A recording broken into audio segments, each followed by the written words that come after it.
Praise the lord, praise the lord, praise the lord. నా ప్రియమైన సహోదరి సహోదరులారా, ప్రభు అయిన యేసు క్రీస్తు వారి నామంలో మీ అందరికీ నా శుభాభివందనాలు తెలియజేస్తున్నాను. దేవుని బిడ్డ, మనకి బైబిల్లో చాలా అంశాలు ఉన్నాయి, చాలా టాపిక్స్ ఉన్నాయి. బైబిల్లో హిస్టరీ ఉంది, బైబిల్లో ఆర్కియాలజీ ఉంది, బైబిల్లో ఇంటీరియర్ డిజైన్ గురించి ఉంది, బైబిల్లో జువాలజీ ఉంది, బాటనీ ఉంది, బైబిల్లో ఫిజిక్స్ ఉంది. దేవుని బిడ్డ, బైబిల్లో చాలా శాస్త్రాలు ఉన్నాయి, అద్భుతమైన పోయట్రీ ఉంది, మంచి లిటరేచర్ ఉంది. అయితే బైబిల్లో న్యాయశాస్త్రం ఉంది. ఈరోజు మన ఇండియన్ కోర్ట్స్లో చాలా యాక్ట్స్ ఉన్నాయి, చాలా యాక్ట్స్ మనం చేసుకున్నాం. మన భారతదేశంలో న్యాయ తీర్పులు దేనిని బట్టి తీర్పు తీరుస్తారు అని అంటే, మన భారతదేశంలో లా ఉంది, లా చట్టం. ఈ లా ఎక్కడి నుంచి వచ్చింది అని అంటే, బ్రిటిష్ వాళ్ళు వచ్చినప్పుడు మన భారతదేశానికి వాళ్ళ దేశం నుంచి చట్టాన్ని తీసుకొచ్చారు. వాళ్ళ దేశం నుంచి వాళ్ళు ఏం చేశారంటే లా, మన దేశంలో ఉన్న ఇప్పుడు మనం కోర్టుల్లో దేనిని బట్టి తీర్పు తీరుస్తున్నారో ఆ లాని బ్రిటిష్ వాళ్ళు తీసుకొచ్చి పెట్టారు. నిన్న మొన్నటి వరకు మనం బ్రిటిష్ వాళ్ళు తీసుకొచ్చి పెట్టిన లానే వాడుతున్నాం. ఈ బ్రిటిష్ వాళ్ళకి ఈ న్యాయశాస్త్రం ఎక్కడి నుంచి వచ్చింది? ఓకే, బ్రిటిష్ వాడు తీసుకొచ్చిన న్యాయశాస్త్రాన్ని మనం ఇప్పుడు పాటిస్తున్నాం. మరి వాళ్ళకి న్యాయశాస్త్రం ఎక్కడి నుంచి వచ్చింది? బైబిల్. వాళ్ళు న్యాయశాస్త్రాన్ని బైబిల్లో నుంచి తీసుకున్నారు. ధర్మశాస్త్రంలో నుంచి వాళ్ళు లా చట్టాన్ని తీసుకుంటే ఆ చట్టాన్ని ఈరోజు మన ఇండియా కూడా పాటిస్తుంది. ఆల్మోస్ట్ బ్రిటిష్ వాళ్ళు ఎన్ని దేశాల్లో అయితే పరిపాలన చేశారో అన్ని దేశాల్లో ఇప్పటికీ కూడా న్యాయశాస్త్రము బ్రిటిష్ వాళ్ళ కాలం నాటిది, బ్రిటిష్ వాళ్ళది న్యాయశాస్త్రం పాటిస్తున్నారు. అదే విధానంలో ఆ బ్రిటిష్ వాళ్ళు ఎక్కడి నుంచి తీసుకొచ్చారని అంటే బైబిల్ నుంచి న్యాయశాస్త్రం తీసుకొచ్చారు. దేవుని బిడ్డ, ఈరోజు మనము బైబిల్లో తీర్పుల గురించి ధ్యానం చేయబోతున్నాం. తీర్పులు, న్యాయశాస్త్రం, చట్టం, తీర్పు. దేవుడు సర్వలోకానికి న్యాయాధిపతి అయి ఉన్నాడు. ఆయన తీర్పు తీరుస్తాడు. ఈరోజు మనం మన ఇష్టం వచ్చినట్లు ఉండొచ్చు. మీ ఇష్టం వచ్చింది చూడండి, తినండి, వినండి, తాగండి, ఏదైనా చేయండి. ఒకరోజు తీర్పు దినం అనేది ఉంది. బైబిల్లో చాలా మంది గొప్ప వాళ్ళు ఈ విషయాల గురించి రాశారు. మీరు ఆది కాండం నుండి ప్రకటన గ్రంథం వరకు బైబిల్ని కనుక మీరు క్షుణ్ణంగా చదవటం ప్రారంభిస్తే ప్రతి మూలన తీర్పు గురించి ఉంది, న్యాయపు తీర్పు గురించి ఉంది. ఒకరోజు తీర్పు తీర్చబడుతుంది అనేది రాయబడి ఉంది. బైబిల్లో చాలా పెద్ద తీర్పుల గురించి ఉన్నాయి, చట్టాలు, న్యాయాల గురించి ఉన్నాయి. ఈరోజు మీకు ఒక విషయాన్ని చెప్పి మనము వాక్య ధ్యానంలోకి వెళ్దాం. చాలా గొప్ప జ్ఞాని, అద్భుతమైన జ్ఞాని సొలొమోన్ ఒక పుస్తకం రాశాడు, ప్రసంగి గ్రంథం 11వ అధ్యాయం 9వ వచనం. నేను చదువుతాను చూడండి. ప్రసంగి గ్రంథం 11వ అధ్యాయము 9వ వచనం. ప్రసంగి గ్రంథం 11వ అధ్యాయము 9వ వచనం నుండి. యవనుడా, నీ యవనమందు సంతోషపడుము, నీ యవన కాలమందు నీ హృదయము సంతుష్టిగా ఉండనిమ్ము. నీ కోరిక చొప్పునను నీ దృష్టి యొక్క ఇష్టము చొప్పునను ప్రవర్తింపుము. అయితే వీటన్నిటిని బట్టి దేవుడు నిన్ను తీర్పులోనికి తెచ్చునని జ్ఞాపకం ఉంచుకొనుము అని రాయబడింది. దేవుని బిడ్డ, సొలొమోన్ చెప్తున్నాడు, యవనుడా, నీ హృదయంలో నీకు ఏం చేయాలనిపిస్తే చెయ్యి. మీకే చెప్తుంది. మీరేం చూడాలనుకుంటే చూడండి, ఏం వినాలనుకుంటే వినండి, ఏం మాట్లాడాలనుకుంటే మాట్లాడండి, ఏం తినాలనుకుంటే తినండి. మీ దేహంతో మీరు ఎలా బతకాలనుకుంటే అలా బతకండి. ఈ రోజుల్లో ఎవరినైనా యవనస్తుల్ని, మంచి ఉడుకు రక్తంతో ఉన్న యవనస్తుల్ని మనం కదిలించి, అరే బాబు నువ్వు చేసేది తప్పురా, అలా వెళ్ళొద్దు, ఇలా చెయ్యొద్దు అని అంటే వాడేమంటున్నాడో తెలుసా? నా జీవితం నా ఇష్టం, అడగటానికి నువ్వెవడువే అని అంటున్నాడు. వాడికే సొలొమోను చెబుతున్నాడు, అరే నీ బతుకు నీ ఇష్టం, నీ డబ్బులు నీ ఇష్టం, నీ యవ్వనం నీ ఇష్టం, నీ బైక్ నీ ఇష్టం, నువ్వు ఇష్టం వచ్చినట్టు జీవించు, ప్రాబ్లం లేదు. సొలొమోను అంటున్నాడు, నువ్వు జీవించే జీవితం బట్టి ఒకరోజు వీటన్నిటిని బట్టి దేవుడు నిన్ను తీర్పులోకి తీసుకురాబోతున్నాడు. నువ్వు దేవునికి లెక్క అప్పజెప్పాలి. దేవుడు నీకు తీర్పు తీర్చే దినం అనేది ఒకటి ఉంది, ద జడ్జిమెంట్ డే. ఆ వచ్చిన మళ్ళీ చదువుతాను చూడండి, సొలొమోను చెప్పిన మాట. ప్రసంగి గ్రంథం 11వ అధ్యాయం 9వ వచనం. యవనుడా నీ యవన కాలమందు సంతోషపడుము, నీ యవన కాలమందు యవనుడా నీ యవనమందు సంతోషపడుము, నీ యవన కాలమందు నీ హృదయము సంతుష్టిగా ఉండనేమో, నీ కోరిక చొప్పునను నీ దృష్టి యొక్క ఇష్టము చొప్పునను ప్రవర్తింపుము. అయితే వీటన్నిటిని బట్టి దేవుడు నిన్ను తీర్పులోనికి తెచ్చునని జ్ఞాపకం ఉంచుకొనుము. అయితే వీటన్నిటిని బట్టి దేవుడు నిన్ను తీర్పులోనికి తెచ్చునని జ్ఞాపకం ఉంచుకొనుము. ఇది మైండ్లో పెట్టుకోవాలి. మీరు మాట్లాడేటప్పుడు, మీరు చూసేటప్పుడు, మీరు వినేటప్పుడు, మీరు చేసేటప్పుడు మీ ఇష్టం, మీ కోరికలు ఎట్లా ఉన్నాయి అలా జీవించు. నిన్నెవ్వరు ఆపరు. ఎవరైనా ఆపితే నా బతుకు నా ఇష్టం, నా డబ్బులు నా ఇష్టం, నా జీవితం నా ఇష్టం అని చెప్పేసేయండి. కానీ ఒకటి మైండ్లో పెట్టుకోండి, వీటన్నిటిని బట్టి దేవుడు నిన్ను తీర్పులోకి తీసుకురాబోతున్నాడు. You are going to stand before God. దేవుని సముఖంలో మీరు నిలబడబోతున్నారు. దేవుని బిడ్డ, బైబిల్లో 7 రకాల తీర్పులు ఉన్నాయి. ఆ 7 రకాల తీర్పుల్లో 4 రకాల తీర్పుల గురించి ఈరోజు మనం ధ్యానం చేయబోతున్నాం. మీ అందరికి తెలుసు, ప్రకటన గ్రంథం మనం వచనం వెంబడి వచనం ధ్యానం చేస్తున్నాం. ఈ ప్రకటన గ్రంథంలో 20వ అధ్యాయము 11 నుండి 15 వచనాల వరకు మనం ఈరోజు ధ్యానం చేయబోతున్నాం. అందులో the great white throne judgement అనేది ఉంది, ధవళ సింహాసనపు తీర్పు అనేది ఉంది. 7 తీర్పుల్లో ఇదే ఆఖరి తీర్పు. అసలు మొదటి తీర్పు ఎప్పుడు వచ్చింది? మొదటి తీర్పు ఎప్పుడు వచ్చిందో తెలుసా? యోహాను సువార్త 12వ అధ్యాయం 31, 32 వచనాల్లో యేసు ప్రభు జస్ట్ కొన్ని గంటల్లో సిలువ మీదకి వెళ్తాడు అని అనంగా, ఆ రాత్రిపూట గెత్సమనే తోట దగ్గరలో ఉన్నప్పుడు యేసు ప్రభు ఏమన్నారో తెలుసా? ఇప్పుడు ఈ లోకానికి తీర్పు తీర్చబడుతుంది అని. యేసు ప్రభు ఏ రాత్రి అయితే గెత్సమనే తోటలో అరెస్ట్ చేయబడి ఆ మరుసటి రోజు ఉదయం 9 గంటలకి సిలువ మీదకి వెళ్ళి మధ్యాహ్నం 3ంటికి ఆయన ప్రాణం విడిచారో ఆ టైంలో ఒక గొప్ప తీర్పు తీర్చబడింది. లోకానికి తీర్పు తీర్చబడింది. అది ఫస్ట్ జడ్జిమెంట్. ఆ రోజు యేసు ప్రభుని నమ్మిన వాడికి, యేసు రక్తంలో కడగబడిన వ్యక్తికి పరలోకం అనేది డిసైడ్ చేయబడింది. ఆ రోజు యేసుని అంగీకరించకపోయినందుకు ఒక వ్యక్తి నరకంలోకి వెళ్ళిపోతాడు. దేవుని బిడ్డ, ఒక విషయాన్ని మీకు చాలా క్లియర్గా చెప్పాలని అనుకుంటున్నా. ఈరోజు ఒక వ్యక్తి నరకంలోకి ఎందుకు వెళ్తాడు అని అంటే అతడు పాపం చేసినందుకు కాదు. ఒక వ్యక్తి నరకంలోకి ఎందుకు వెళ్తాడంటే పాపానికి ప్రాయశ్చిత్తంగా యేసయ్య శిలువలో మరణించారు. యేసు రక్తం శిలువలో చిందింపబడింది. అందరూ పాపం చేశారు. ఆ విషయం అందరికీ తెలుసు, దేవుడికి తెలుసు. అందరూ నరకంలోకి వెళ్తారు. ఆ విషయం దేవుడికి తెలుసు, అందరికీ తెలుసు. కానీ ఆ నరకంలోకి వెళ్లకుండా ఉండటానికి యేసయ్య తన రక్తాన్ని శిలువలో చిందించారు. ఈరోజు మనం చేయాల్సిందల్లా ఏంటంటే యేసు రక్తంతో మన పాపాలని కడుక్కోవాలంతే. యేసు రక్తంతో మీ పాపాలని కడుక్కుంటే మీరు పరలోకం వెళ్తారు.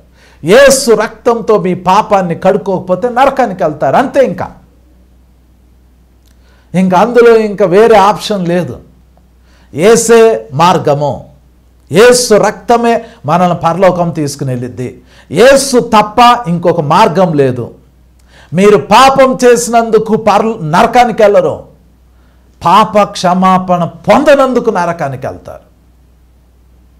పాప క్షమాపణ యేసు రక్తం ద్వారా మాత్రమే వచ్చింది. అది ఫస్ట్ జడ్జిమెంట్. ఆల్రెడీ అది పరలోకంలో రాయబడింది. ఏ భేదం లేదు, అందరూ పాపం చేశారు. దేవుడు అనుగ్రహించే తన కుమారుడు రక్తంతో ఎవరైతే తమ పాపాలని కడుక్కుంటారో వారు నీతిమంతులుగా, పవిత్రులుగా, పరిశుద్ధులుగా మార్చబడి వాళ్ళు పరలోకంలోకి వెళ్తారు. ఇది ఫస్ట్ జడ్జిమెంట్. మీరు యేసు రక్తంతో మీ పాపాలను కనుక కడుక్కుంటే మీకు తీర్పు తీర్చబడింది, మీరు పరలోకంలోకి వెళ్ళిపోయారు. మీరు యేసు రక్తంతో కనుక మీ పాపాలను కడుక్కోకపోతే మీకు ఆల్రెడీ తీర్పు తీర్చబడింది, మీరు నరకానికి వెళ్ళిపోతున్నారు. ఇది ఫస్ట్ జడ్జిమెంట్, అయిపోయింది. ఇంకా అది రెండవ తీర్పు ఏంటో తెలుసా? విశ్వాసులు ప్రతిరోజు తమను తాము పరీక్షించుకోవాలి. కొరింథీయులకు రాసిన మొదటి పత్రిక 11వ అధ్యాయము 31, 32, 33 వచనాలు ఏం రాయబడిందో తెలుసా? ప్రతివాడు తన్ను తాను పరీక్షించుకొనవలెను. ఎవ్రీడే మిమ్మల్ని మీరు తీర్పు తీర్చుకోవాలి. నేను చేస్తుంది కరెక్టా, నేను చేస్తుంది రాంగా, నేను మంచిగా ఉన్నానా, నేను మంచిగా లేనా అని తీర్పు తీర్చుకోవాలి. మీకు మీరుగా తీర్పు తీర్చుకుంటే అప్పుడు దేవుడు మీకు తీర్పు తీర్చడేగా. మీకు మీరుగా మీరు తీర్పు తీర్చుకోకుండా మీ ఇష్టం వచ్చినట్లు మీరు జీవిస్తూ ఉంటుంటే దేవుడు తీర్పు తీరుస్తాడు. అది రెండవ తీర్పు. మూడవది ఏంటో తెలుసా? మహాశ్రమల కాలం రాబోతుంది. యెహెజ్కేలు గ్రంథం 20వ అధ్యాయంలో రాయబడింది. మహాశ్రమల కాలం రాబోతుంది. ఆ మహాశ్రమల కాలంలో ఆఖరి 3.5 సంవత్సరాలు, 7 సంవత్సరాల మహాశ్రమల కాలంలో ఆఖరి 3.5 సంవత్సరాల కాలము ఇశ్రాయేలీలకి ఒక వేదనకరమైన సమయం. వాళ్ళు యేసయ్యను తృణీకరించినందుకు వాళ్ళకి తీర్పు తీర్చబడింది, కానీ వాళ్ళు రక్షించబడతారు. అది మూడవ తీర్పు. ఇక 4, 5, 6, 7 తీర్పుల గురించి ఈరోజు మనం ధ్యానం చేయబోతున్నాం. దేవుని బిడ్డ, ఈ తీర్పులు మీరు తెలుసుకోవాలి. ఎందుకు తెలుసుకోవాలో తెలుసా? ఆ తీర్పులు తీర్చేటప్పుడు ఒకటి మనం ఆ తీర్పులో అన్నా ఉంటాం, లేదా ఆ తీర్పులు మనం చూడనన్నా చూస్తాం, లేదా ఆ తీర్పుని మనమే తీరుస్తాం. ఈ మూడిట్లో ఏదో ఒకటి జరిగిద్ది. జడ్జిమెంట్ ఒకటి, ఆ తీర్పు జరిగేటప్పుడు ముద్దాయిగా మనం నిలబడవచ్చు, లేదా ఆ తీర్పు జరిగేటప్పుడు మన కళ్ళతో మనము చూడొచ్చు, లేదా ఆ తీర్పు జరిగేటప్పుడు మనమే తీర్పు తీర్చే స్థాయిలో ఉండొచ్చు. ఈ మూడు ఉన్నాయి. ఈ మూడిటి గురించి ఈరోజు నేను మీకు తెలియజేస్తాను. కానీ మనకి ఇప్పుడు మిగిలిన ఎన్ని తీర్పులు అని అంటే 4 తీర్పులు. బైబిల్లో 4 తీర్పుల గురించి మనం ఈరోజు ధ్యానం చేయబోతున్నాం. దాని గురించి బైబిల్లో ప్రకటన గ్రంథం 20వ అధ్యాయము 11వ వచనం నుండి 15వ వచనం వరకు రాయబడింది. నేను చదువుతాను, దయచేసి మీ బైబిల్స్ ఓపెన్ చేయండి. ఆ వచనాలు నేను చదువుతున్నాను. ప్రకటన గ్రంథం 20వ అధ్యాయము 11వ వచనం నుండి 15వ వచనం వరకు. మరియు ధవళమైన మహాసింహాసనమును దాని యందు ఆసీనుడయ్యున్న యొక్కనిని చూచితిని. భూమి ఆకాశములో ఆయన సముఖము నుండి పారిపోయెను, వాటికి నిలువ చోటు కనబడకపోయెను. మరియు గొప్పవారేమి కొద్దివారేమి మృతులైన వారందరూ ఆ సింహాసనం ఎదుట నిలువబడి ఉండుట చూచితిని. అప్పుడు గ్రంథములు విప్పబడెను, మరియు జీవ గ్రంథమును వేరొక గ్రంథము విప్పబడెను. ఆ గ్రంథముల యందు రాయబడి ఉన్న వాటిని బట్టి తమ క్రియలు చొప్పున మృతులు తీర్పు పొందిరి. సముద్రము తనలో ఉన్న మృతులను అప్పగించెను. మరణమును పాతాళ లోకమును వాటి వశముననున్న మృతులను అప్పగించెను. వారిలో ప్రతి వాడు తన క్రియల చొప్పున తీర్పు పొందెను. మరణమును మృతుల లోకమును అగ్నిగుండంలో పడవేయబడెను. ఈ అగ్నిగుండము 2వ మరణము. ఎవని పేరైనను జీవగ్రంథమందు రాయబడినట్టు కనబడని ఎడల వాడు అగ్నిగుండంలో పడవేయబడెను. ప్రార్థన చేసుకుందాం. దేవుడు ఈ వాక్యం ద్వారా మనతో మాట్లాడలాగున ప్రార్థన చేసుకుందాం. పరిశుద్ధుడా తండ్రి, నాయనా మీ కొందనాలు ప్రభా. సర్వశక్తివంతుడా, సర్వాధికారి, నిత్యము ఉండే దేవా, భూమిని ఆకాశములని సముద్రాలని వాటిలో ఉన్న సమస్తాన్ని సృష్టించిన సృష్టికర్తవైన పరమ తండ్రి వగు యెహోవా మీకు స్తోత్రాలు నాయన. నాయన ఈరోజు ఈ వాక్యం ద్వారా నాతో మాతో అందరితో మాట్లాడండి తండ్రి. హల్లెలూయా. తండ్రి ఈరోజు మాతో మాట్లాడండి నాయన, మాతో మాట్లాడండి తండ్రి, మాతో మాట్లాడండి ప్రభా.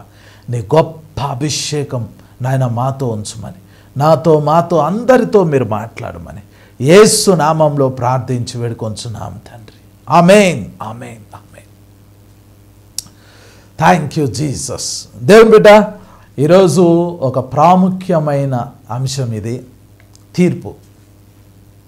అసలు ఈ తీర్పులు ఎక్కడి నుంచి స్టార్ట్ అవుతాయి? నేను మీకు ఎప్పుడు చెప్తా ఉంటా, ఆకాశంలో మనకి బోర శబ్దం మోగిద్ది. బోర మోగిన వెంటనే, దేవుని బోర ఆకాశంలో మోగిన వెంటనే, దేవుని స్వరము మనకు వినబడిన వెంటనే మనము ఈ భూమి మీద నుంచి ఎత్తబడి మహాకాశాలు దాటుకుని పరలోకంలోకి వెళ్తాం. మనం అందరం వెళ్తాం.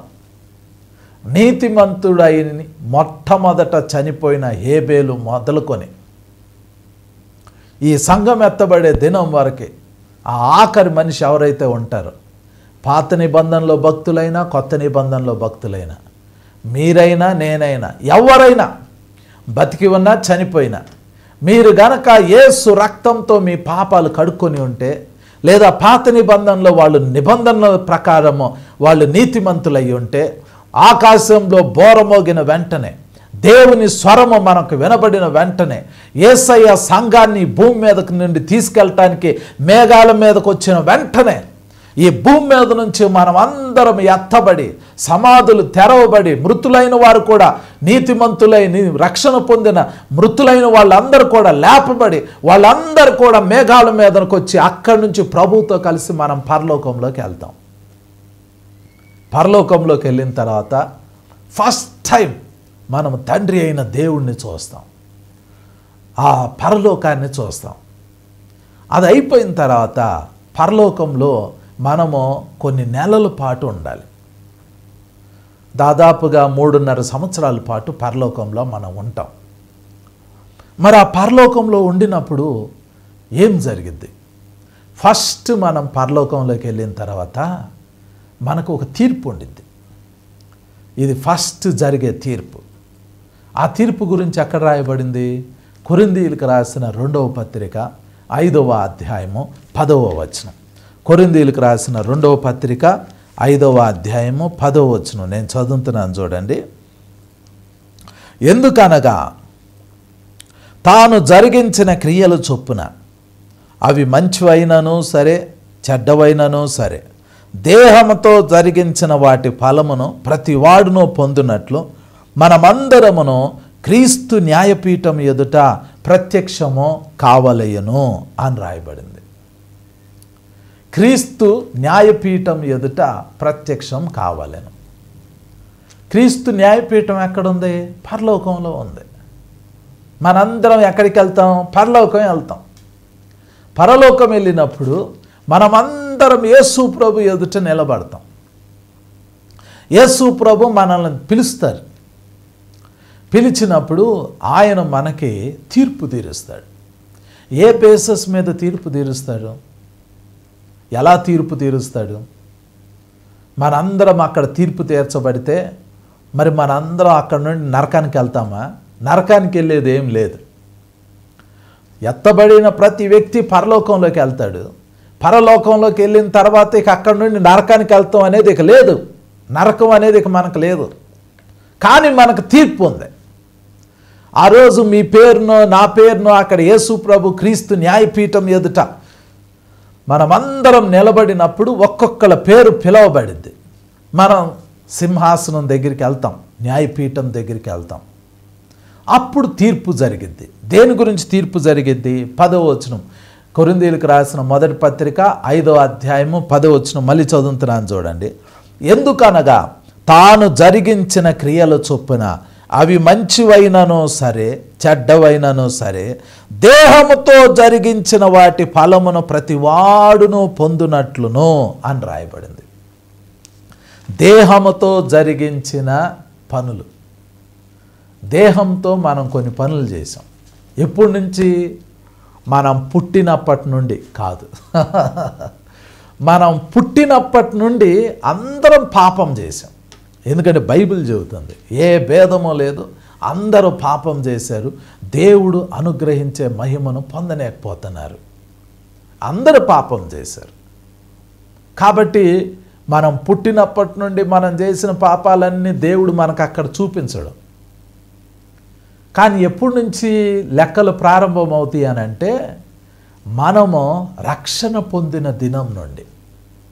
మీరు ఏ రోజైతే రక్షింపబడ్డారో ఆ దినము మొదలుకొని మీ దేహంతో మీరేం పనులు చేశారో వాటి గురించి దేవుడు తీర్పు తీరుస్తాడు. తీర్పు తీర్చడం అంటే ఏంటంటే, మన దేహంతో ఈ భూమి మీద ఉన్నప్పుడు దేవుని కొరకు మీరేం చేశారు, వాటి లెక్కలు చూసి దేవుడు మీకు ప్రతిఫలం వేస్తాడు. వాటి లెక్కలు ఉంటాయి, ప్రతి దానికి లెక్కలు ఉంటాయి. వాటికి తీర్పు తీరుస్తాడు. యేసు ప్రభువే మత్తయి సువార్త 5వ అధ్యాయం, 6వ అధ్యాయం, 7వ అధ్యాయం ఈ కొండ మీద ప్రసంగంలో చాలా విషయాలు చెప్పారు. యేసు ప్రభు ఏం చెప్పారో తెలుసా? నా నామం నిమిత్తం జనులు మిమ్మల్ని నిందించి హింసించి మీ మీద అబద్ధముగా చెడ్డ మాటలు ఎలా పలికినప్పుడు మీరు ధన్యులు, సంతోషించి ఆనందించుడి, పరలోకమందు మీ ఫలము అధికమగును అని యేసు ప్రభు చెప్పారు. అంటే అర్థం ఏంటి? ఈ భూమి మీద మీరున్నప్పుడు సాధు సుందర్ సింగ్ అని ఒక ఆయన ఉన్నారు. ఆయన ఇప్పుడు లేరు, చనిపోయారు. ఆయన సిక్ మతస్థుడు, సిక్ కుటుంబంలో పుట్టాడు. సిక్ కుటుంబంలో పుట్టినప్పుడు ఆయన హిందూ గ్రంథాలన్నీ చదివాడు. వాళ్ళ తల్లిగారు నిష్ట కలిగిన మంచి భక్తిపరురాలు. హిందూ మతంలో, సిక్ మతంలో ఉన్న అన్ని మత సాంప్రదాయాలన్నీ ఆ సాధు సుందర్ సింగ్ గారికి అన్నీ నేర్పించారు చిన్నప్పుడే, బాల్యంలో ఉన్నప్పుడే. అయితే ఆయన యవ్వన వయసులోకి వచ్చేసరికి యేసు ప్రభుని తెలుసుకున్నాడు. ఏ రోజైతే ఆయన యేసు ప్రభుని నమ్ముకున్నాడో వెంటనే ఆ కుటుంబ సభ్యులు ఆయన అవమానించారు, కుటుంబంలో నుంచి వెలివేశారు, ఆయన్ని కొట్టారు. వాళ్ళ ఇంట్లో వాళ్ళ పిన్నిగారు అయితే ఇంకొంచెం కోపం వచ్చి ఒకరోజు సాధు సుందర్ సింగ్ గారిని ఇంటికి భోజనానికి ఆహ్వానించింది. సాధు సుందర్ సింగ్ గారు ఆమె ఇంటికి భోజనానికి వెళ్ళారు. ఆమె భోజనం వండి చక్కగా అబ్బాయి ముందు సాధు సుందర్ సింగ్ గారు అప్పుడు యవనస్తుడు, ఆయనకి భోజనం వండి పెట్టింది. ఈ సాధు సుందర్ సింగ్ గారు భోజనాన్ని చాలా చక్కగా తిన్నారు. అక్కడి నుంచి లేచి వెళ్ళిపోతూ ఉంటుంటే కళ్ళు తిరిగి కింద పడ్డారు. తర్వాత హాస్పిటల్కి వెళ్తే స్వస్థత జరిగింది.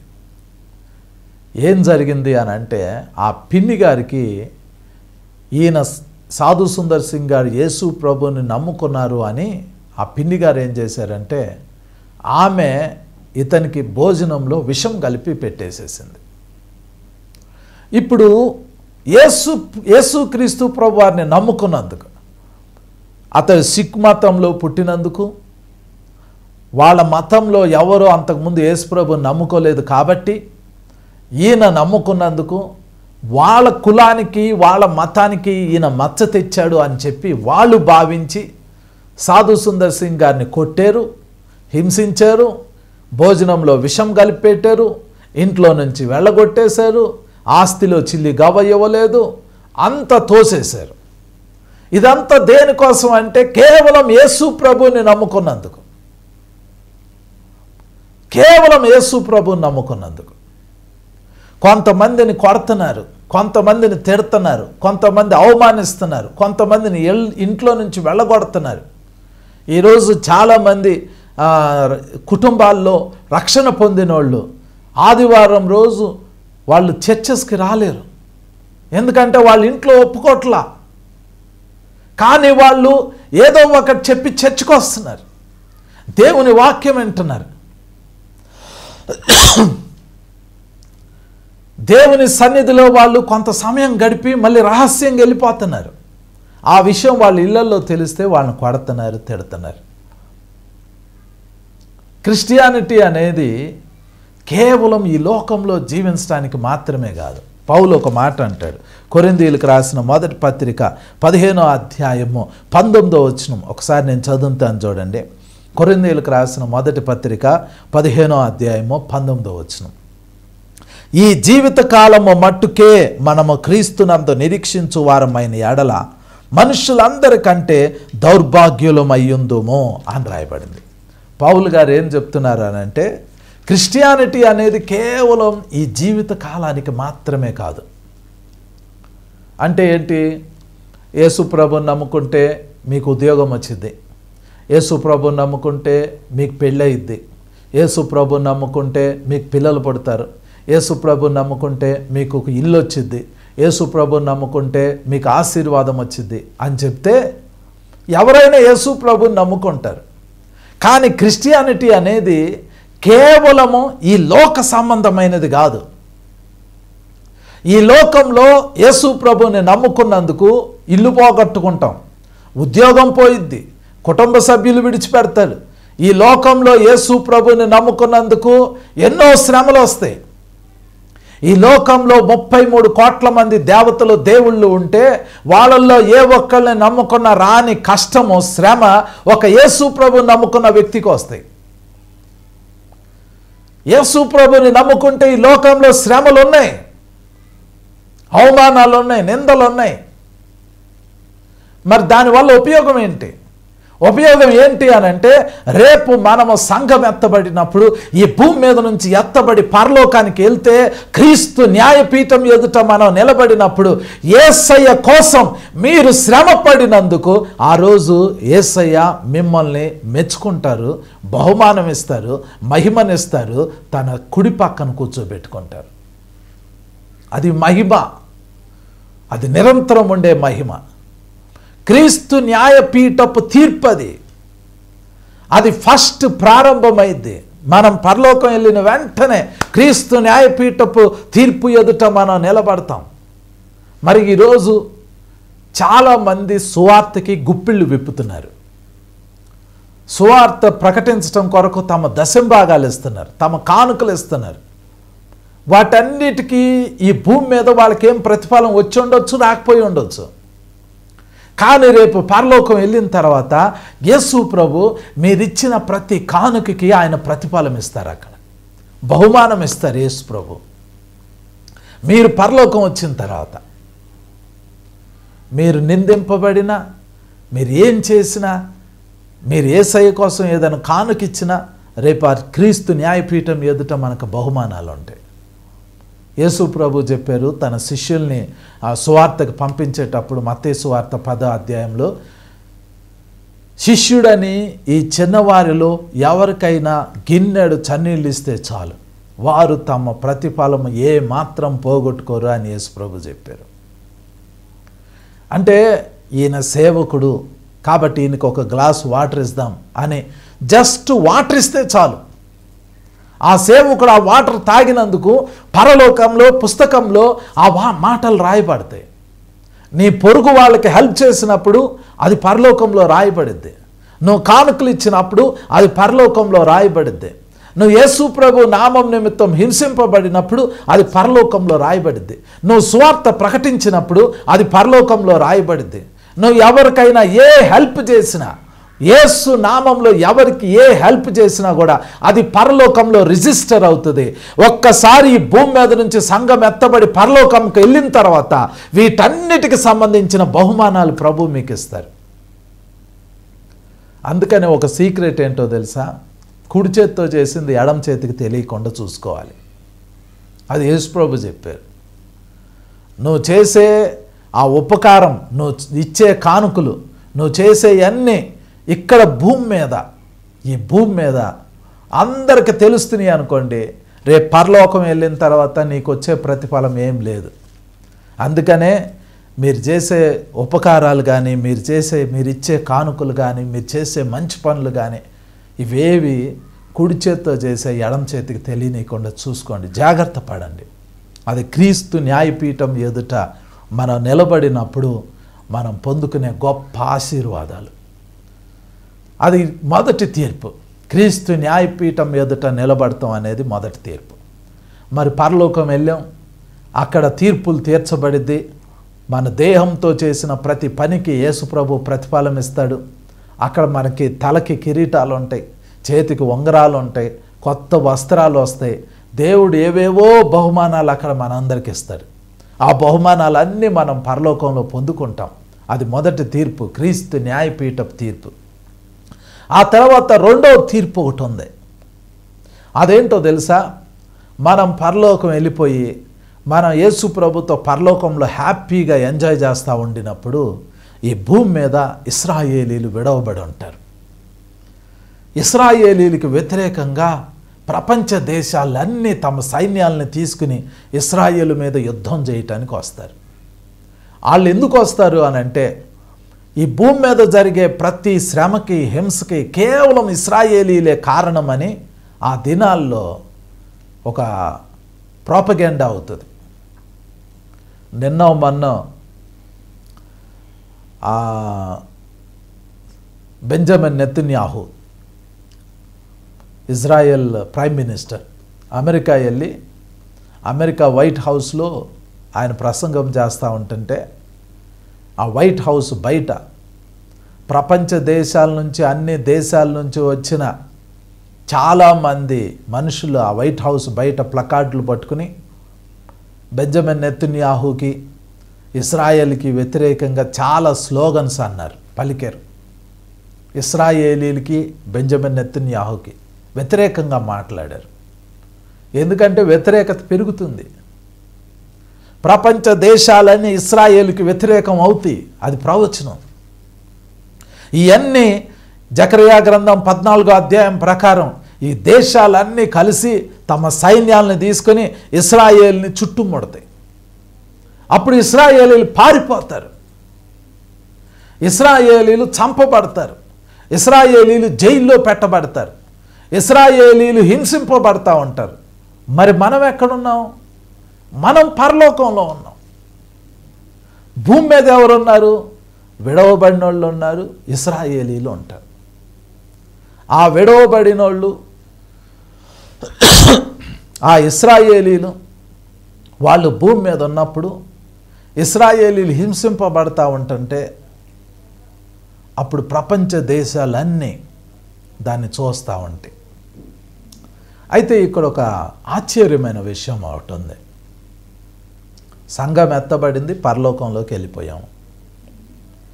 భూమి మీద ఇశ్రాయేలీలు ఉంటారు, అంతేకాకుండా విడవబడిన వాళ్ళు అందరూ ఉంటారు. ఈ విడవబడిన వాళ్ళల్లో కొంతమందికి అటు 666వ ముద్ర అందదో, ఇటు సువార్త అందదో, న్యూట్రల్గా ఉంటారు వాళ్ళు.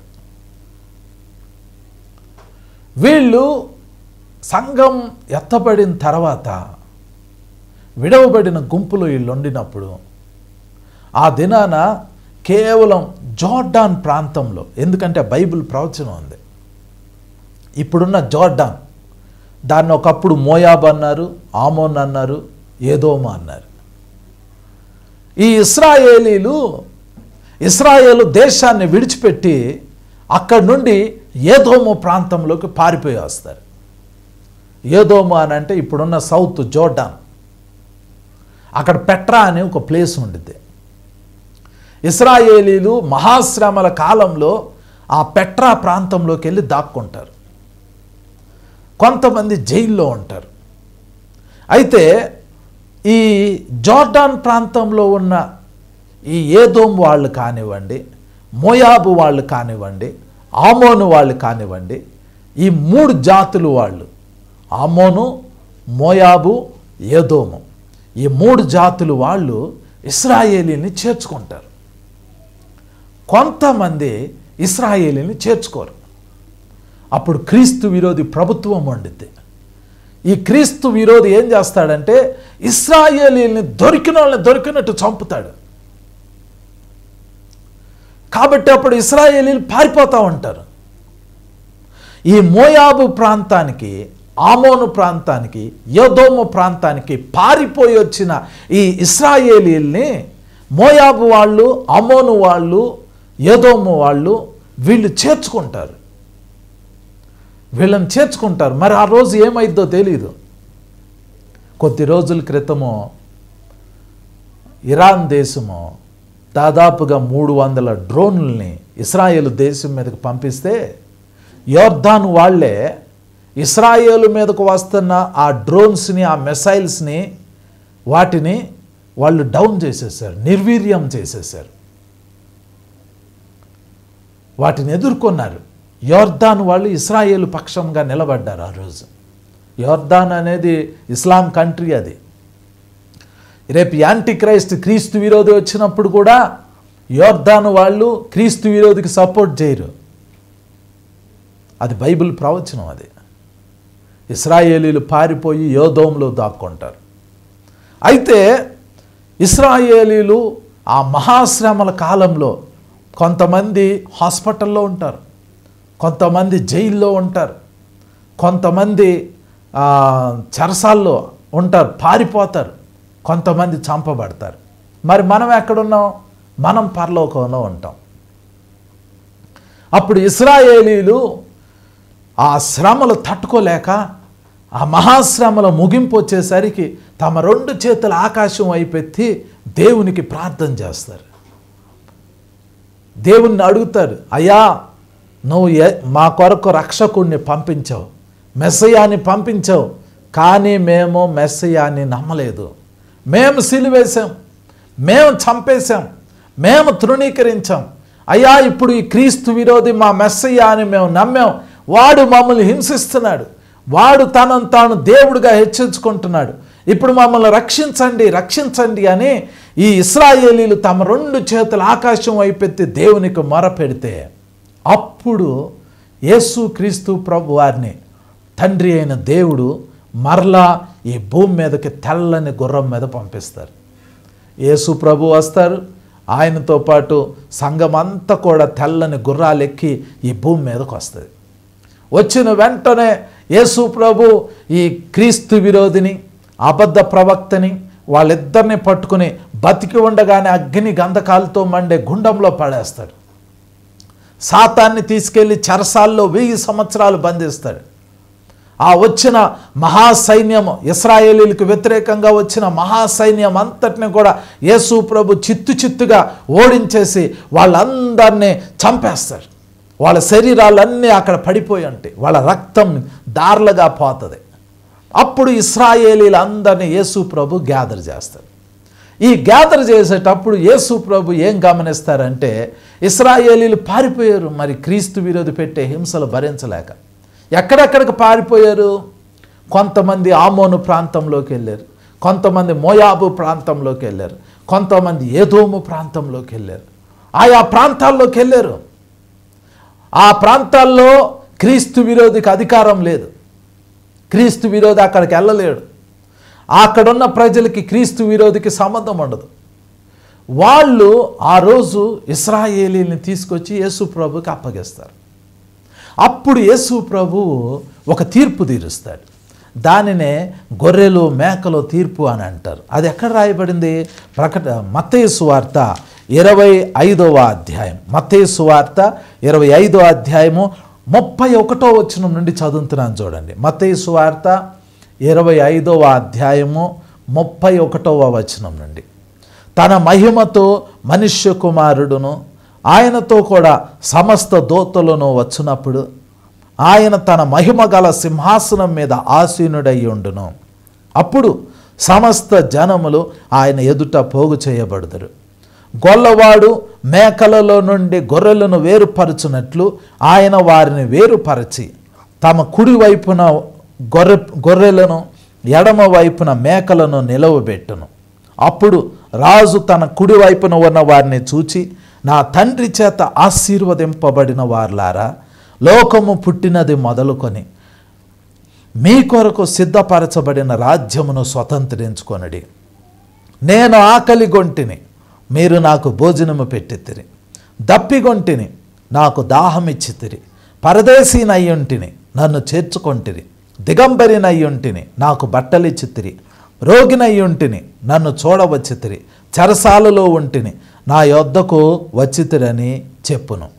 అందుకు నీతిమంతులు, ప్రభువా, ఎప్పుడు నీవు ఆకలి గొనియుండుట చూచి నీకు ఆహారం ఇచ్చితిమి, నీవు దప్పిగొనియుండుట చూచి ఎప్పుడు దాహం ఇచ్చితిమి, ఎప్పుడు పరదేశీ వయ్యుండుట చూచి నిన్ను చేర్చుకొంటిమి, దిగంబరి వయ్యుండుట చూచి బట్టలిచ్చితిమి, ఎప్పుడు రోగి వయ్యుండుట అయినను చెరసాలలో ఉండుట అయినను చూచి నీ వద్దకు వచ్చితిమని ఆయనను అడిగెదరు. అందుకు రాజు, మిక్కిలి అల్పులైన ఈ నా సహోదరులలో ఒకనికి మీరు చేసితిరి గనుక నాకు చేసితిరని నిశ్చయముగా మీతో చెప్పుచున్నానని వారితో అనెను అని రాయబడింది. ఆ అర్మగెద్దోను యుద్ధం అయిపోయిన తర్వాత యేసుక్రీస్తు ప్రభువారు మహిమగల సింహాసనం మీద కూర్చుని ఉంటారు. ఆ మహిమగల సింహాసనం మీద కూర్చుని ఉన్నప్పుడు అప్పుడు ఈ ఇశ్రాయేలు దాని చుట్టుపక్కల ఉన్న ప్రజలందరినీ అక్కడ సమకూరుస్తారు. ఈ ఇశ్రాయేలీలు పారిపోయినప్పుడు ఏదోములోకి, మోయాబులోకి, అమోను ప్రాంతాల్లోకి పారిపోయినప్పుడు ఏదోము ప్రజలు, మోయాబు ప్రజలు, అమోను ప్రజలు ఇశ్రాయేలీని చేర్చుకున్నారు. వాళ్ళల్లో కొంతమంది ఇశ్రాయేలీలు ఆకలి కొనినప్పుడు ఇశ్రాయేలీలకి ఆహారం పెడతారు. దాహమైనప్పుడు ఇశ్రాయేలీలకి దాహం ఇస్తారు. వస్త్రహీనంగా ఉన్నప్పుడు ఇశ్రాయేలీలకి వస్త్రాలు ఇస్తారు. రోగులుగా ఉండినప్పుడు వాళ్ళని పలకరిస్తారు. చెరసాల్లో ఉన్నప్పుడు వాళ్ళని చూడటానికి వెళ్తారు. కొంతమంది ఇశ్రాయేలీని చేర్చుకోరు, ఇశ్రాయేలీలకి ఆహారం పెట్టరు, ఇశ్రాయేలీలకి దాహం ఎవరు. ఇశ్రాయేలీలు దొరికితే వాళ్ళని పట్టుకుని క్రీస్తు విరోధికి అప్పగించారు. కానీ కొంతమంది ఇశ్రాయేలీలకి హెల్ప్ చేశారు. రేపు యేసు ప్రభు పరలోకం నుండి భూమి మీదకి వచ్చినప్పుడు మనందరం యేసు ప్రభుతో ఉంటాం. ఈ తీర్పు జరిగేటప్పుడు మన కళ్ళు చూస్తాయి. యేసు ప్రభుని చూస్తాం, ఆ రోజు ఇశ్రాయేలీలను చూస్తాం, ఇశ్రాయేలీలకి హెల్ప్ చేసిన వాళ్ళని చూస్తాం. వాళ్ళు అంటారు, వాళ్ళని దగ్గరికి పిలిచి వాళ్ళందరిని కుడి పక్కన ప్రభువు నిలబెట్టి ఉంటారు. వాళ్ళందరూ గొర్రెలు లాంటి వాళ్ళు. వాళ్ళందరినీ యేసుప్రభు దగ్గరికి పిలిచి ఆ రోజు యేసుప్రభు అంటారు, నేను ఆకలి కొన్నాను, మీరు నాకు ఆహారం ఇచ్చారు. నేను దప్పికొన్నాను, మీరు నాకు దాహం ఇచ్చారు. నేను వస్త్రహీనుడిగా ఉన్నాను, మీరు నాకు వస్త్రం ఇచ్చారు. నేను చెరసాల్లో ఉన్నాను, మీరు నన్ను చూడటానికి వచ్చారు. నేను రోగినై ఉన్నాను, మీరు నన్ను పలకరించారు. మీరు నా తండ్రి చేత ఆశీర్వదింపబడిన వారు. మీరు రండి, మీకోసం సిద్ధపరచబడిన ఆ పరలోక రాజ్యం అంటే ఆ 1000 ఏళ్ల పరిపాలనలోకి మీరు ప్రవేశించండి అని యేసు ప్రభు వాళ్ళని ప్రవేశింపజేస్తారు. దేవుని బిడ్డ, ఆ రోజు వాళ్ళు మామూలు శరీరంతోనే ఉంటారు, మనం పునరుద్ధాన శరీరంతో ఉంటాం. ఇశ్రాయేలీలు వాళ్ళు మామూలు శరీరంతో ఉంటారు. యేసు ప్రభు ఈ మాటలని చెబుతున్నప్పుడు మనం అక్కడే ఉంటాం. వాళ్ళు అంటారు, అయ్యా నువ్వు ఇప్పుడే కదా పరలోకం నుండి వచ్చింది, నువ్వు నీ సంఘాన్ని తీసుకుని ఇప్పుడే పరలోకం నుండి భూమి మీదకి వచ్చావు. మేము భూమి మీద ఉన్నప్పుడు నువ్వెక్కడున్నావయ్యా? నువ్వెప్పుడు ఆకలి కొన్నావు? నువ్వెప్పుడు దప్పికొన్నావు? నీకెప్పుడు వస్త్రహీనత ఉంది? నువ్వెప్పుడు చెరసాల్లో ఉన్నావు? నువ్వెప్పుడు రోగివై ఉన్నావు? మేమెప్పుడు హెల్ప్ చేసామనంటే ఆ రోజు ఆ చెదరిపోయిన ఇశ్రాయేలీలు, ఆ మోయాబు, ఆమోను, ఏదోము, ఆ పెట్రా ప్రాంతంలో ఉన్న ఇశ్రాయేలీని చూపించి ఆ ఏదోము వాళ్ళతో, మోయాబు వాళ్ళతో, అమ్మోను వాళ్ళతో యేసు ప్రభు చెబుతారు, ఈ మిక్కిలి అల్పులైన ఈ నా సహోదరులకి మీరు చేశారు కాబట్టి నాకు చేసినట్లే, కాబట్టి మీరు రండి, ఈ 1000 ఏళ్ల పరిపాలనలో మీరు ప్రవేశించండి అని యేసు ప్రభు వాళ్ళకి ఇన్విటేషన్ ఇస్తారు, వాళ్ళని ఆశీర్వదిస్తారు. ఇక ఎడం వైపు ఉన్న వాళ్ళు ఉంటారు. వాళ్ళు ఏ దేశానికి చెందిన వాళ్ళో మనకు తెలీదు. ఇశ్రాయేలీలు సిరియాకు పారిపోయి ఉండొచ్చు, ఇశ్రాయేలీలు లెబనాన్కి పారిపోయి ఉండొచ్చు, ఇశ్రాయేలీలు ఇరాన్కి పారిపోయి ఉండొచ్చు, ఇరాక్కి పారిపోయి ఉండొచ్చు, రష్యాకి పారిపోయి ఉండొచ్చు, ఆయా దేశాలకు పారిపోయి ఉండొచ్చు. క్రీస్తు విరోధి వాళ్ళని హింస పెడతా ఉంటుంటే ఆ రోజు వాళ్ళు వస్తారు. అక్కడి నుంచి యేసు ప్రభు ఇశ్రాయేలీని సమకూర్చాడు.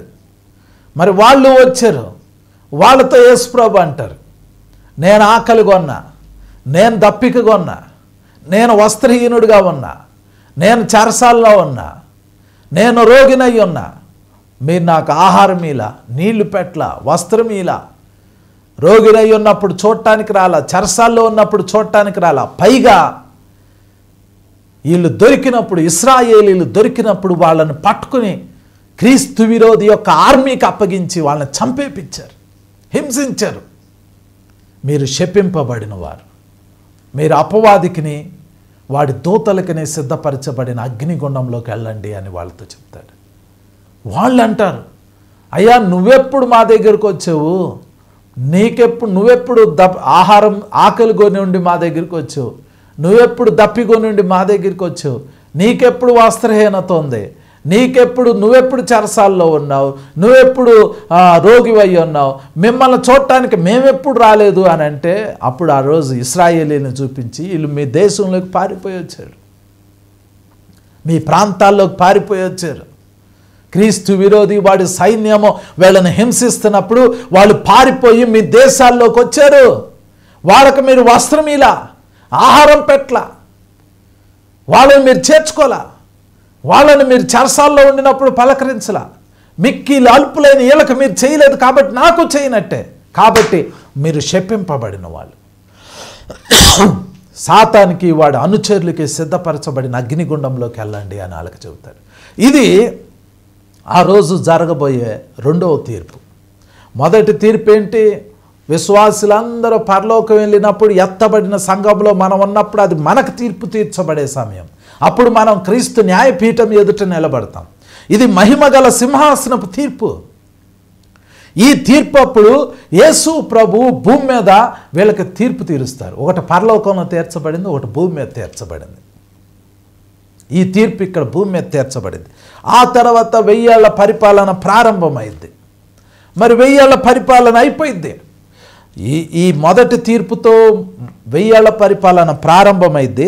ఆ తర్వాత 1000 ఏళ్ల పరిపాలన అయిపోయింది. 1000 ఏళ్ల పరిపాలన అయిపోయిన తర్వాత అప్పుడు ఇంకొక తీర్పు ఉండిద్ది. ఆ తీర్పే ఈ ప్రకటన గ్రంథం 20వ అధ్యాయము 11 నుండి 15 వచనం వరకు. ఇది మూడో తీర్పు. ఈ తీర్పు మనం చూస్తాం. ఇదేం తీర్పు ఇక్కడ రాయబడింది? ఫస్ట్దేమో న్యాయపీఠపు తీర్పు, అది పరలోకంలో. రెండోదేమో మహిమగల సింహాసనపు తీర్పు, అది భూమి మీద. మూడోదేమో ధవళ సింహాసనపు తీర్పు. అప్పుడు ఈ భూమి ఉండదు, ఆకాశం ఉండదు, అన్నీ పారిపోతాయి. చదువుతున్నాను చూడండి. ప్రకటన గ్రంథం 20వ అధ్యాయము 11వ వచనం. మరియు ధవళమైన మహాసింహాసనమును దాని యందు ఆసీనుడయ్యున్న యొకనిని చూచితిని. భూమి ఆకాశములు ఆయన సముఖము నుండి పారిపోయెను, వాటికి నిలువ చోటు కనబడకపోయెను.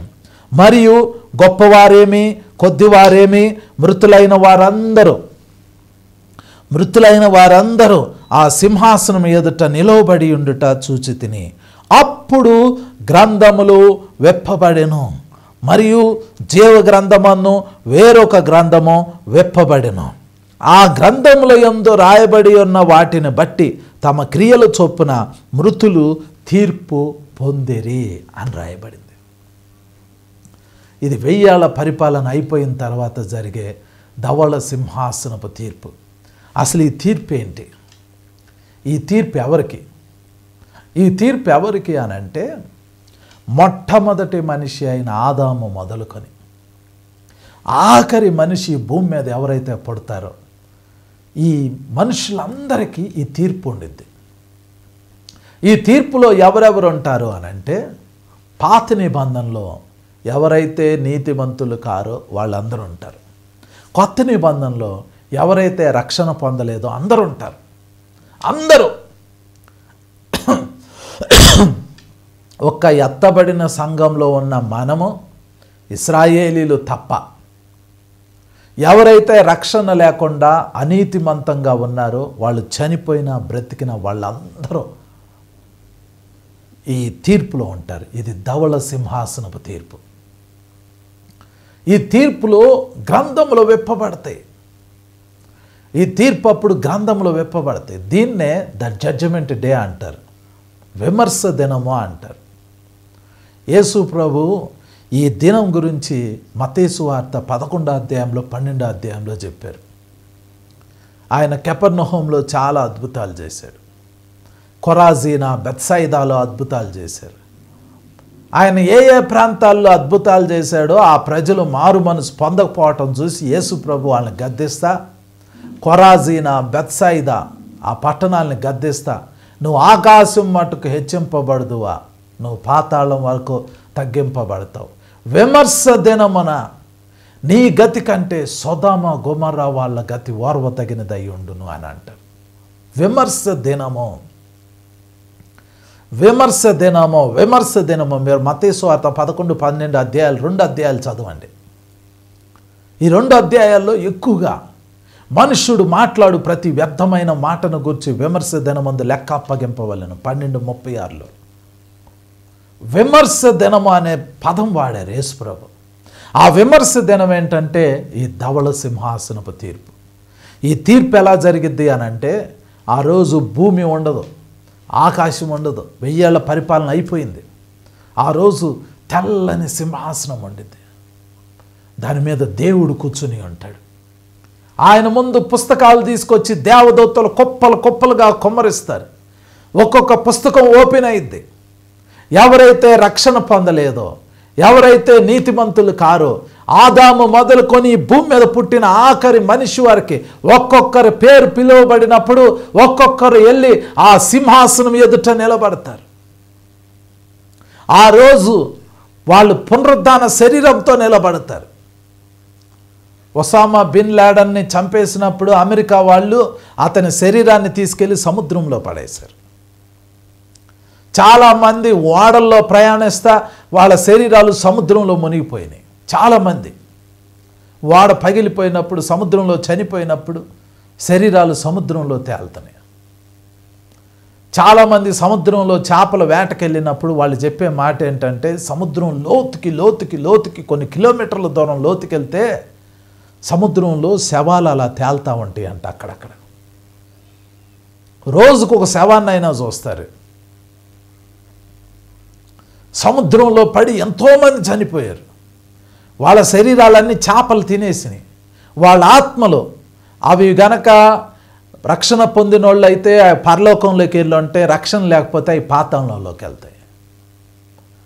రేపు ఈ ధవళ సింహాసనపు తీర్పు జరిగేటప్పుడు సముద్రంలో పడి చచ్చిపోయినా, వాళ్ళ శరీరాలు చేపలు తినేసినా, అగ్నిలో కాలిపోయినా, వాళ్ళ శరీరాలు అగ్నిలో బూడిదైపోయినా, మట్టిలో కలిసిపోయినా, ఎక్కడుండినా ఒక కెమికల్ చేంజ్ అయిద్దో, ఫిజికల్ చేంజ్ అయిద్దో, ఏమైద్దో తెలియదు, కానీ మొత్తానికి ఒక గొప్ప మిరకల్ జరిగి వాళ్ళ అణువులన్నీ సముద్రంలో నుంచి, అగ్నిలో నుంచి, మట్టిలో నుంచి అణువులన్నీ ఒక చోటకు వచ్చేసి ఎముకలు వస్తాయి, మాంసం వచ్చిద్ది, చర్మం వచ్చిద్ది, వాళ్ళ లోపలికి ప్రాణం వచ్చిద్ది, వాళ్ళ లోపలికి ఆత్మ వచ్చిద్ది.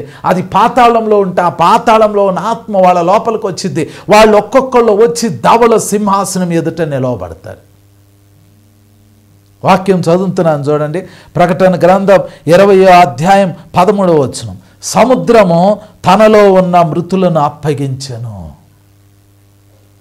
సముద్రంలో పడి చచ్చిపోయినా వాళ్ళ ఆత్మలు వచ్చేసి అక్కడ ఉంటాయి. సముద్రము తనలోనున్న మృతులను అప్పగించెను.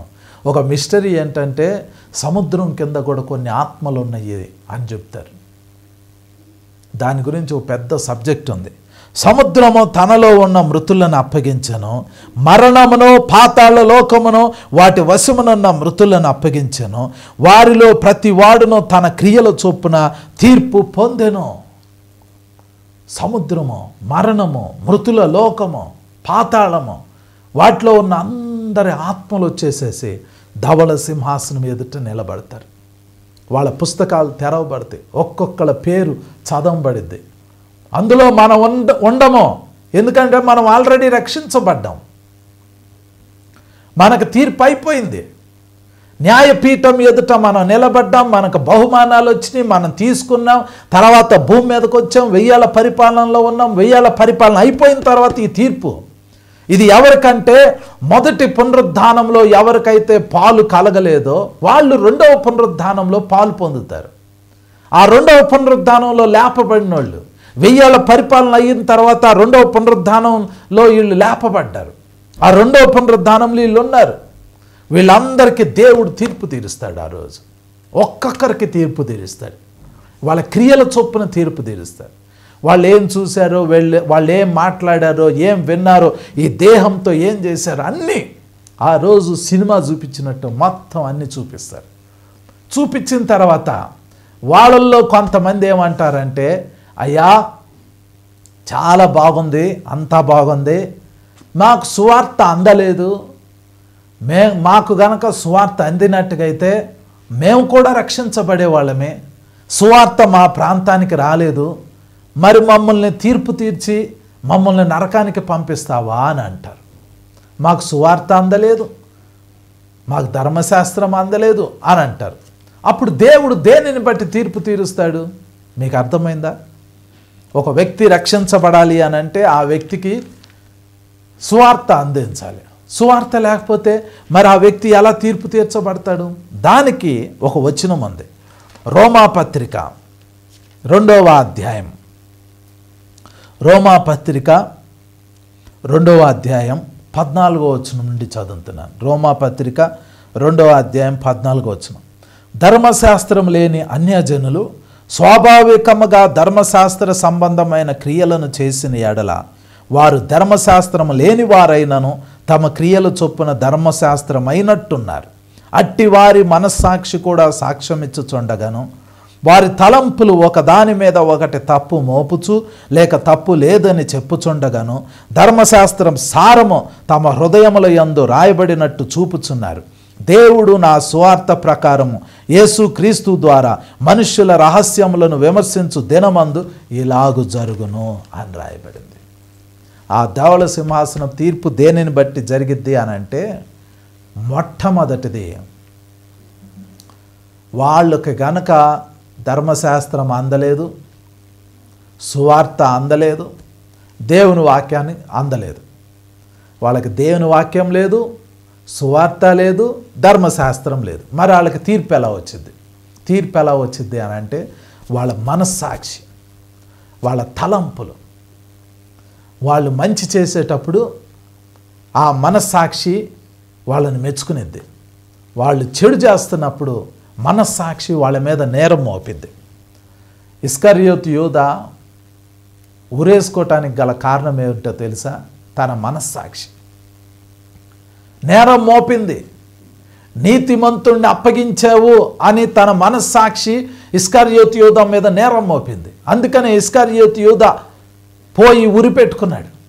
తలంపులు, మనస్సాక్షి నేరం మోపింది. ఆ రోజు ధవళ సింహాసనపు తీర్పు ఎదుట ఒక వ్యక్తి నిలబడినప్పుడు అతని తలంపులు అతని మీద నేరం మోపిది, అతని మనస్సాక్షి అతని మీద నేరం మోపిద్ది.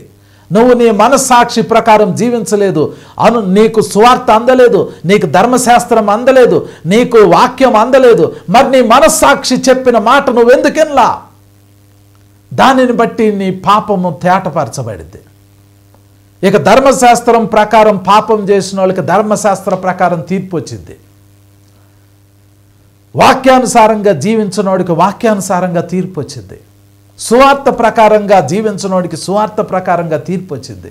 ఏది ఏమైనా ఆ ధవళ సింహాసనపు తీర్పు జరిగిన తర్వాత అందరి పాపాలు ఆ రోజు బయలుపరచబడినప్పుడు ఆ రక్షణ పొందని వ్యక్తులు ఎవరైతే ఆ ధవళ సింహాసనం తీర్పులో ఉంటారో వాళ్ళందరినీ దేవుడు శిక్షించబోయే ముందు వాళ్ళకంటాడు, మీ పేరు గనక జీవగ్రంథంలో ఉంటే మీరు పరలోక రాజ్యంలో ప్రవేశిస్తారు, మీ పేరు గనక జీవగ్రంథంలో లేకపోతే మీరు అగ్నిగుండంలోకి వెళ్తారు.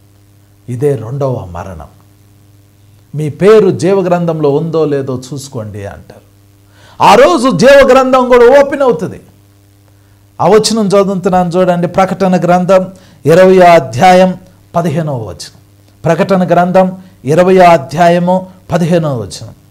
ఎవని పేరైనను జీవగ్రంథమందు రాయబడినట్టు కనబడని ఎడల వాడు అగ్నిగుండంలో పడవేయబడును. మళ్ళీ చదువుతున్నాను చూడండి. ఎవని పేరైనను జీవగ్రంథమందు రాయబడినట్టు కనబడని ఎడల వాడు అగ్నిగుండంలో పడవేయబడును. ఇదే 2వ మరణం. దేవుని బిడ్డ, నీ పేరు జీవగ్రంథంలో ఉంటే పరలోకంలో ఉంటావు. జీవగ్రంథంలో లేకపోతే ధవళ సింహాసనపు తీర్పులో ఉంటారు. ధవళ సింహాసనపు తీర్పులో ఉంటే ఆ వ్యక్తి నరకంలోకి వెళ్ళిపోతారు. ఇది 3వ తీర్పు. ఇక 4వ తీర్పు ఏంటి అని అంటే దేవదూతలకు తీర్పు ఉంది. పేతురు రాసిన 2వ పత్రిక 2వ అధ్యాయం 4వ వచనం, యోధా పత్రిక 6వ వచనం. ఈ 2 వచనాల్లో ఒక మాట రాయబడి ఉంది. దేవదూతల్ని, పడిపోయిన దేవదూతల్ని దేవుడు ఒక చోట బంధించి ఉంచాడు. కట్టిక చీకట్లో నిత్య పాశములతో బంధించి ఉంచాడు. ఆ దేవదూతలకు తీర్పు జరగాలి. ఆ తీర్పు ఎక్కడ జరిగిద్ది అని అంటే, ఆ తీర్పు ఎప్పుడు జరిగిద్ది అని అంటే కొరింథీయులకు రాసిన 1వ పత్రిక 6వ అధ్యాయం 3వ వచనంలో రాయబడింది, మనము దేవదూతలకు తీర్పు తీరుస్తాం. ఇది 4వ తీర్పు. దేవుడు మనకు అవకాశం ఇస్తున్నాడు. దేవదూతలకు మనం తీర్పు తీర్చబోతున్నాం. దేవుని బిడ్డ, మనకెంత అద్భుతమైన అవకాశం ఉందో చూడండి. రక్షణ పొందితే పరలోకంలో ఉంటాం, రక్షణ పొందితే తీర్పు తీరుస్తాం, రక్షణ పొందితే దేవుని సింహాసనంలో, యేసుక్రీస్తు వారి సింహాసనంలో పాలు పొందుతాం.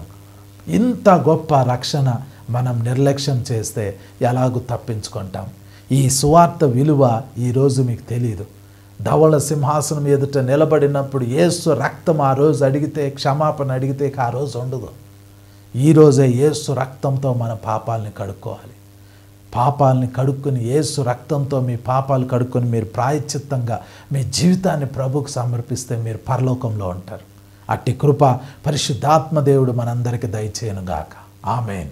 పరిశుద్ధుడా తండ్రి, నాయన ఈరోజు వాక్యం విన్న ప్రతి కుమారుడు, ప్రతి కుమార్తెని జ్ఞాపకం చేసుకోండి తండ్రి. నాయన నీ బిడ్డలను మీరు ఆశీర్వదించండి నాయన, వారిని రక్షణలో స్థిరపరచండి తండ్రి. నీ బిడ్డల్ని గొప్ప స్థితిలోకి రేస్ చేయండి నాయన. నిత్యము నీ సన్నిధిలో ఉండే బిడ్డలుగా ఈ బిడ్డలను చేయమని యేసు నామంలో ప్రార్థించి వేడుకొంచున్నాం తండ్రి.